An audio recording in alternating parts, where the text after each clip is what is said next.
구티브의 세상을 보는 창 오색 오감을 시청하시는 시청자 여러분 안녕하십니까? 저는 종신대학교 평생교육원 전인상담 책임교수 김온유 목사입니다.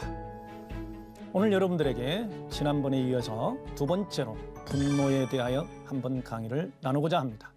이 분노에 대한 말씀을 같이 나눌 때 오늘은 정말 분노가 치유되기를 바랍니다.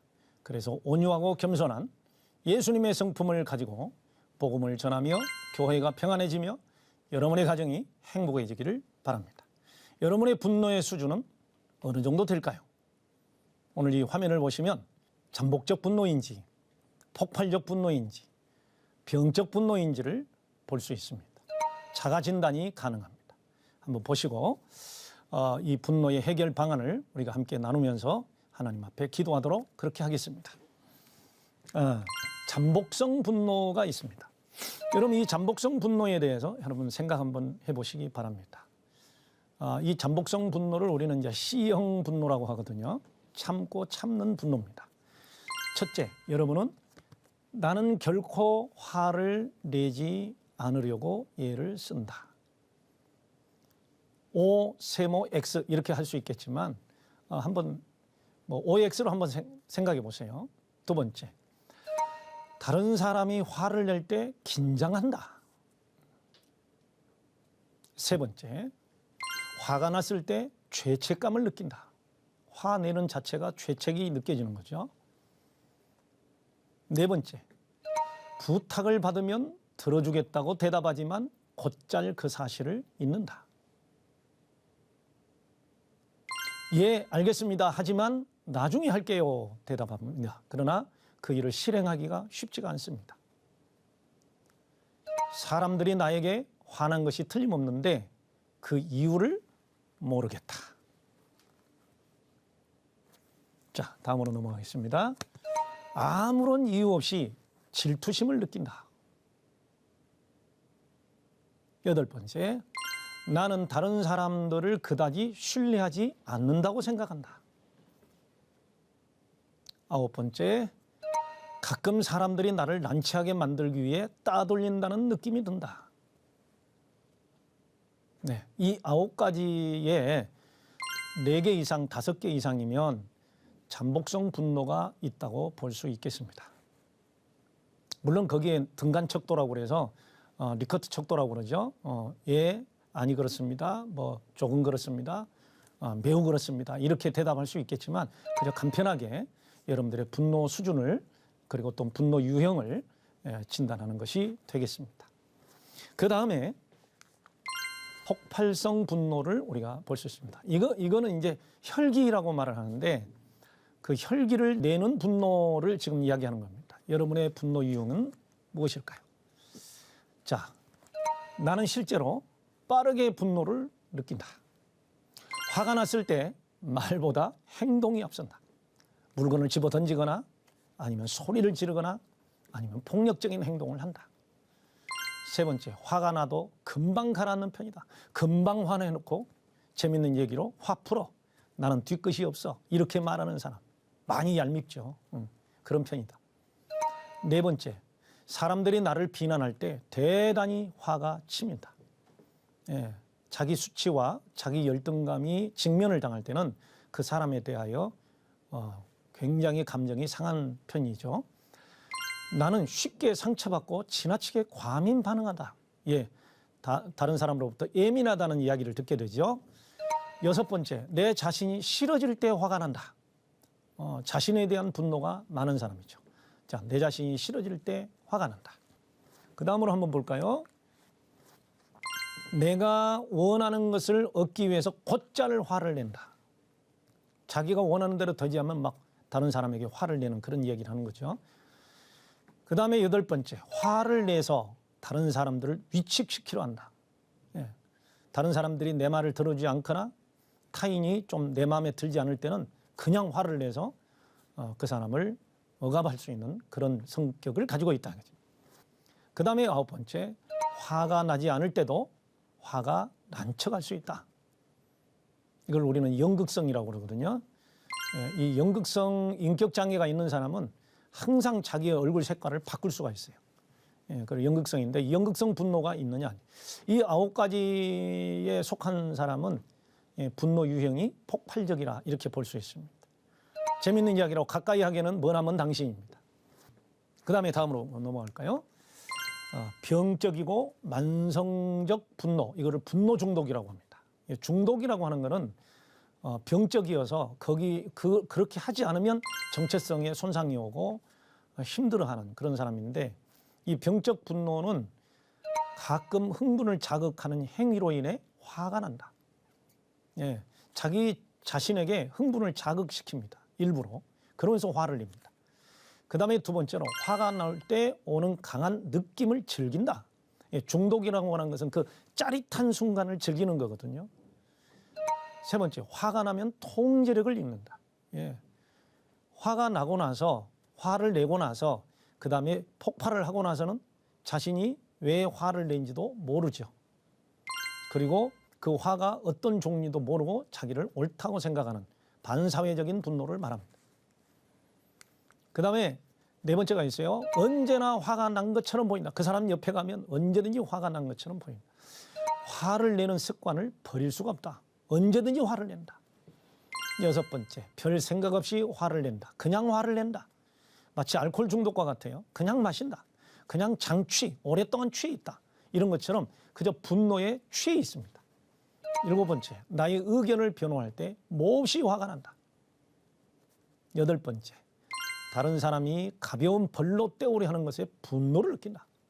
예, 어떤 재판 과정에서 매스컴에 이렇게 자기가 생각할 때는 저거 사형 아니면 무기징역 해야 되는데 10년, 20년밖에 받지 않는다. 그러면 막 시계를 집어 던지고 물건을 집어 던지고 하면서 분노를 느끼는 사람이 있습니다. 언쟁할 때 내가 늘 옳다고 생각한다. 그래서 내 말을 듣지 않으면 과도한 분노를 낸다. 이러한 것들이 다 병적이고 만성적인 분노가 되겠습니다.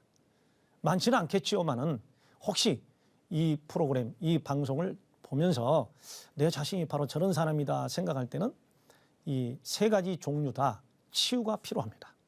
조절이 필요합니다.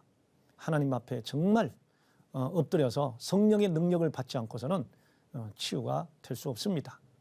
그래서 이 강의가 필요한 것입니다. 예, 만성적 분노. 10번째, 화가 오랫동안 풀리지 않는 편이다. 11번째, 다른 사람을 잘 용서하지 못한다. 12번째, 다른 사람들이, 타인이 나에게 행한 것으로 인해 그들을 증오한다. 이 만성적 분노와 병적 분노가 이것도 하나의 수준을 우리가 볼 수 있는데 초기 단계의 수준과 중기 단계의 수준과 말기 단계의 수준이 마치 중독에 걸린 사람과 같습니다. 알코올 중독도 초기 단계가 있고 그리고 중기 단계가 있고 말기 단계가 있는데 초기 단계는 시험 행동, 그 다음에 2단계에서는 상시 행동, 그리고 말기 단계에서는 만성적 행동 이렇게 나오거든요. 이 분노도 마찬가지입니다. 분노도 초기 단계에서는 한번 화를 내보고 화를 냈더니 괜찮더라. 그러면서 짜릿하고 내가 풀렸다 하면 그 다음에는 화를 내지 않는 일인데도 낼 일이 아닌데도 화를 내는 수시 행동에 들어가죠. 그러다가 아예 상시 행동으로 들어가서 만성적 분노를 가져오게 된다는 거죠. 그래서 초기에 분노 수준이 높을 때 치유하는 것이 필요하다는 겁니다. 여러분은 어떤 종류의 분노를 가지고 있을까요? 자, 기질 유형과 분노를 보겠습니다. 기도할 때 제가 기질적 분노에 대해서 이야기합니다. 이 기질적 분노는 정말 이건 성령의 능력으로 치유해야 됩니다. 정신질환도 기질적, 제네틱이라고 그러죠. 유전적 정신질환은 정신질환 가운데 10% 정도를 차지하고 있는데 이 분노도 기질 유형이 있어요. 그래서 기질 유형은 4가지 기질이 있는데 다혈질, 담즙질, 점액질, 우울질 이렇게 있습니다. 다혈질은 쉽게 화를 내고 쉽게 풀고 쉽게 웃고 사교성 있고 그렇습니다. 세상 말로 뒤끝이 없다고 그러죠. 이 경박성이 좀 있습니다. 그리고 담즙질은 생각을 많이 하지만 결단이 되면 목숨을 걸고 일하는 사람들이 담즙질입니다. 그래서 다혈질을 성경에서 구태여 찾으라면 베드로를 이야기할 수 있고, 담즙질을 찾으라면 바울을 이야기할 수 있고, 긍정 유형이죠. 점액질을 찾으라면 아주 태평스러운 누가 있죠? 아브라함 같은 분이 있어요. 우울질이 있다면 깊이 생각하고 도덕적이고 이런 사람입니다. 영성도 굉장히 사고적입니다. 이런 사람을 내향성, 그래서 다혈질은 경박성, 담즙질은 연극성, 분을 나지 않아도 분을 낼 수 있다고 보이는 그리고 분 난 것처럼 보일 수 있는 연극성이 있고요. 점액질은 분이 안 난 것처럼 태평하고 될 수 있으면 분노하는 일하고 멀리하고 싶어하는 그런 사람들. 그리고 우울질은 내향성으로 분노를 내어도 늘 참는 형입니다. 그래서 크게 두 가지로 나누자면 다혈질과 담즙질은 A형 분노라고 합니다. 그래서 A형 분노는 폭발하고 물건을 집어던지고 다른 사람에게 상처를 주고 이런 스타일입니다. 그러면서도 자신의 건강에 또 상처가 오죠. 그 다음에 점액질과 우울질은 C형 분노라고 말할 수 있습니다. 그래서 늘 태평하고 자신에게로 내사시키고 하는 그러한 분노를 말할 수 있습니다. 그러다가 이 다혈질이 분노가 해결이 안 되면 늘 경박스럽게 분노를 냅니다. 담즙질이 해결이 안 되면 반사회성으로 갈 수 있습니다. 점액질이 치유가 안 되면 회피형으로 갑니다. 그래서 다른 사람에게 그 분노를 직면시켜서 해결을 해야 되는데 해결하지 않고 그냥 넘어가 보려고 합니다. 만사형통입니다. 그 다음에 우울질은 자기 자신을 스스로 억압하다가 정신적 질병과 신경증적 반응을 보일 수가 있습니다. 여러분은 어떤 스타일의 분노와 성격을 가지고 있나요? 다혈질입니까? 담즙질입니까? 아니면 점액질입니까? 우울질입니까? 유명한 팀 라헤이 목사님과 그리고 또한 히포크라테스에서 만들어진 다혈질, 담즙질, 점액질, 우울질에 대한 성향을 우리가 한번 보았습니다. 그 다음으로 한번 넘어가겠습니다. 분노의 전인적 원인이라고 그러죠. 아까 제가 전인성에 대해서 설명을 했는데 인간은 전인적 존재라는 이야기를 할 때 심리적 존재다. 마음을 가지고 있다. 그리고 두 번째로는 우리는 몸을 가지고 있다. 그리고 세 번째로는 우리는 사회성을 가지고 있어서 모든 사람들과 함께 사는 것이다. 사회성이 없는 사람, 참 적응하기가 쉽지가 않죠. 마지막으로 우리는 종교를 가지고 있는 영적인 존재입니다. 그 종교의 대상이 우리는 하나님이십니다. 그 하나님과의 관계 속에서 우리는 존재감을 느끼고 사는 것입니다. 그런데 이 분노의 전인적 원인을 우리가 본다면 첫 번째가 심층적 원인, 심리학적 원인입니다. 그래서 이 심층적 원인을 정신역동적 원인, 정신분석학적 원인 이렇게 이야기를 하는데 그것은 어릴 때부터 애정욕구, 애착욕구 그리고 신체욕구가 채워지지 않을 때 다시 말해서 좌절했을 때 느끼는 분노입니다. 그래서 어린아이들이 젖배를 공기거나 혼자 있게 하거나 두려움을 치료해 주지 않고 안아주지 않으면 그 아이는 심한 분노와 짜증으로 일관된 어린 시절을 보내게 됩니다. 그리고 두 번째가 어떤 원인이냐? 사회적 원인이 있습니다. 다시 말해서 외부에서 오는 상처죠. 우리가 이야기할 때 트라우마라는 말을 씁니다. 외상이라는 말을 쓰는데 그 외상을 우리는 트라우마라고 하는데 그 트라우마가 사회적으로 외상 후 스트레스가 치료되지 않았을 거나 PTSD라고 합니다. 그 다음에 어떤 다른 사람에 의해서 지속적으로 학대를 받았는데 그 학대를 해결하지 않고 용서하지 않고 그 학대에서 생긴 수많은 상처들 가운데 이러한 분노가 있습니다. 그리고 세 번째가 물론 이제 사회적 원인 가운데 외부적인 원인이 의미 있는 타인, 특히 가족들로부터 상처를 받을 때 이제 분노로 자기를 방어하는 경우가 많죠. 우리는 이제 그거를 방어 기제라는 얘기를 씁니다. 자, 그 다음에 좌절로 인한 자기 분노가 있습니다. 닐 앤더슨이라고 하는 분은 우리 그리스도인의 그 영적 정체성에 대해서 굉장히 연구를 많이 하는 분이고 치유사역자로서 그 나는 누구인가라는 책을 쓰셨는데 그 앤더슨은 뭐라고 그러느냐? 분노가 어디서부터 오느냐? 좌절로부터 온다. 그렇게 말합니다. 그 심층적 원인 가운데서도 욕구의 좌절, 하나님과의 관계에 대한 영적 좌절, 외부적 인간관계에서 오는 사회성의 좌절, 이러한 좌절들이 결국은 분노로 오게 되는데 그거는 자기 분노로 가득 차게 됩니다. 제가 지금까지 분노 상담을 해보면 자신에 대한 분노를 타인에게 투사시키는 경우가 굉장히 많습니다. 예, 그런 경우가 많습니다. 바보 같은 자아, 부정적 자아상, 이거를 가지고 있는 사람의 분노는 타인에게로 전가되는 것을 우리가 볼 수 있습니다. 그 다음에 이제 아까 우리가 지난번에도 말씀을 드렸지만 신체적으로는 분노가 많은 사람이 신경증적 반응을 보이게 되는데 질병입니다. 이걸 우리는 시민성 질병 이렇게 이야기를 하죠. 마음의 병이 몸의 병이 되는 경우입니다. 그래서 분노가 많은 사람은 신경증적 반응을 보일 수가 있습니다. 자, 신경증적 반응에 대해서 다음에 설명을 하기로 하고요. 그 다음에 이제 창세기 3장과 창세기 4장을 보면 인간이 하나님을 떠나서 하나님과의 관계가 단절된 상태에서 사망의 두려움이 옵니다. 그 두려움, 그리고 버림받음에 대한 두려움, 죄책감에 대한 두려움, 죄책에 대한 두려움, 그리고 마지막으로는 자기 수치에 대한 두려움, 그리고 그 두려움을 회피하기 위해서 동상 가운데 숨게 되죠. 자, 이 문제가 해결이 안 되면 또 분노하게 됩니다. 결국은 창세기 4장에서 가인과 같은 반사회적인 분노가 일어날 수 있다는 것을 성경은 말하고 있는데 이거를 죄로 인한 결과다 이렇게 이야기를 하고 있습니다. 자, 여러분 잘 아셨죠? 여러분에게 분노는 심층적 원인입니까? 아니면 좌절로 인한 사회적인 원인입니까? 신경증적 반응입니까? 죄로 인한 결과입니까? 전체적으로 우리가 한번 볼 수 있겠습니다.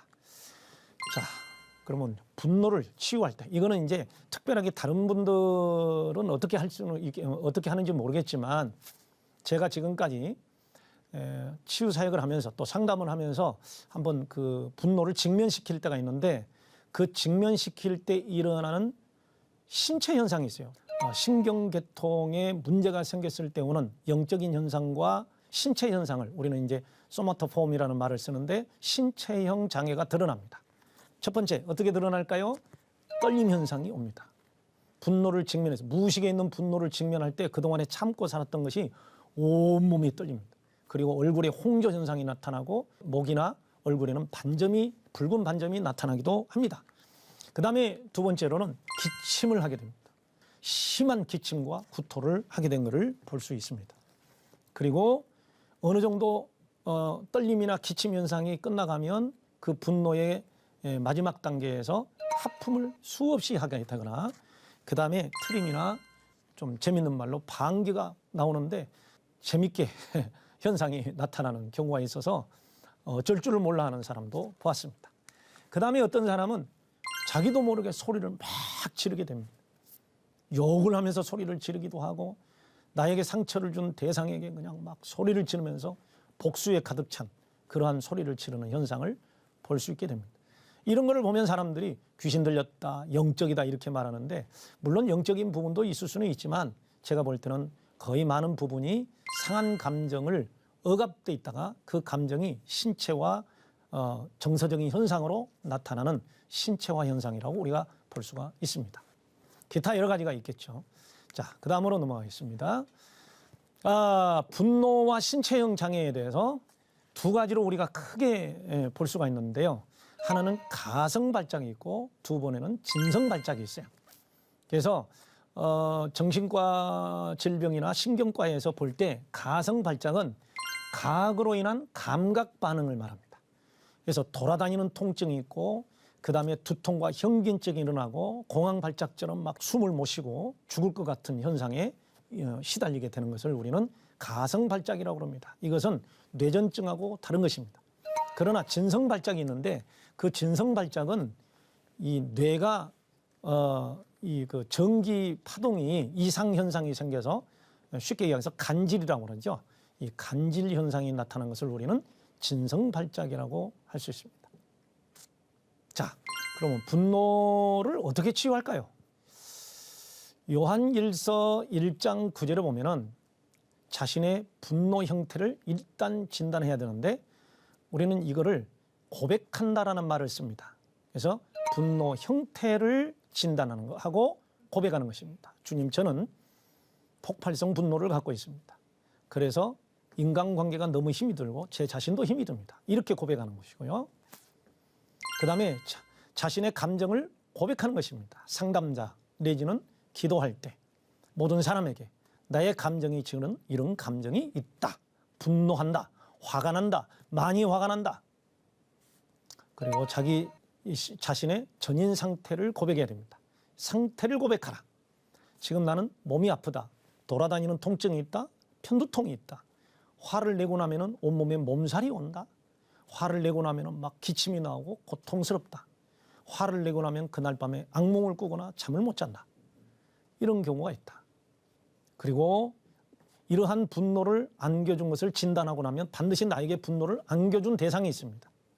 그 상처의 대상을 시편 109편에서는 고발을 합니다.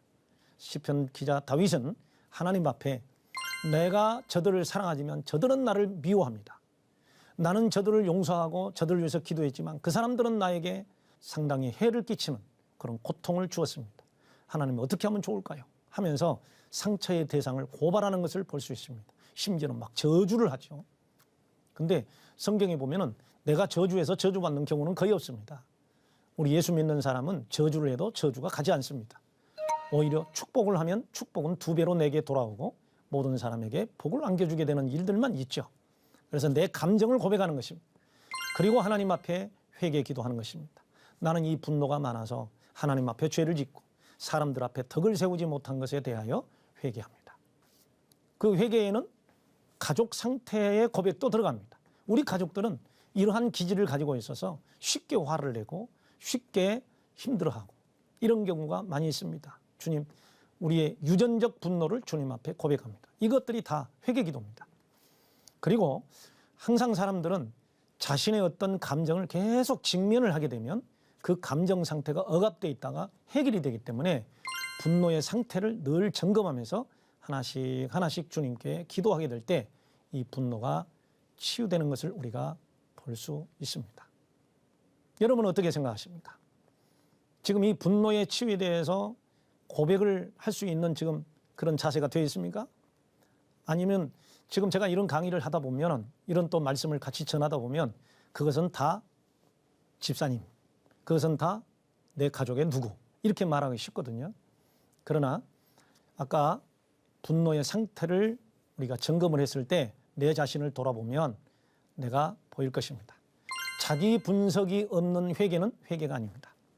자기 분석이 없는 치유는 치유가 될 수가 없습니다. 이 시간에 여러분 자신을 분석하시고 그 분석의 결과를 하나님께 고백하시기 바랍니다.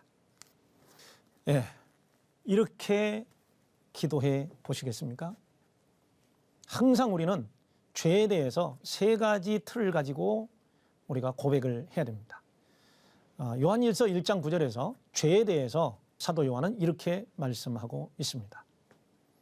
만약에 우리가 죄를 고백하지 아니하면 우리가 죄 없다 하면 하나님을 거짓말하는 자로 만드는 것이니 그렇게 말씀하고 있습니다. 우리는 무조건 하나님 앞에 죄성을 가진 인간이라고 고백해야 됩니다. 주님, 저는 죄성을 가진 죄인입니다. 첫 번째죠. 그 죄성은 감정 조절이 안 되는 상태. 이것이 죄성입니다. 그리고 언제든지 죄에 미혹될 수밖에 없는 연약함. 이것이 죄성입니다. 그거를 고백하는 것입니다. 주님, 저는 감정 조절이 잘 안 됩니다. 주님, 저는 항상 어둠의 영에게 미혹을 당할 수밖에 없는 연약한 몸을 가지고 있습니다. 그리고 유전적 죄성이 있습니다. 우리 부모님이 가지고 있는 다혈질, 담즙질, 점액질, 우울질 이러한 것들을 하나님 앞에 고백하는 것입니다. 그래서 유전은 3가지가 있거든요. 체질이 있고 그리고 이 기질이 있고 3번째가 바로 영성이거든요. 그래서 이 체질과 기질은 유전성이 있기 때문에 그 연약함이 부정적으로 발전하게 되면 죄를 짓거나 분노가 올라오게 되어 있습니다. 이걸 고백하는 것입니다. 자, 함께 나눠보겠습니다. 시작. 주여, 저는 죄성을 가진 죄인입니다. 상처와 악령의 미혹으로 분노의 죄와 성격 장애가 있어서 덕을 세우지 못하거나 병들었습니다.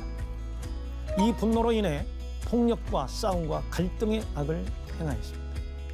가족들과 교회에 상처를 주었습니다. 회개합니다. 모든 이들을 용서하는 능력을 주시옵소서. 축복합니다. 사랑합니다.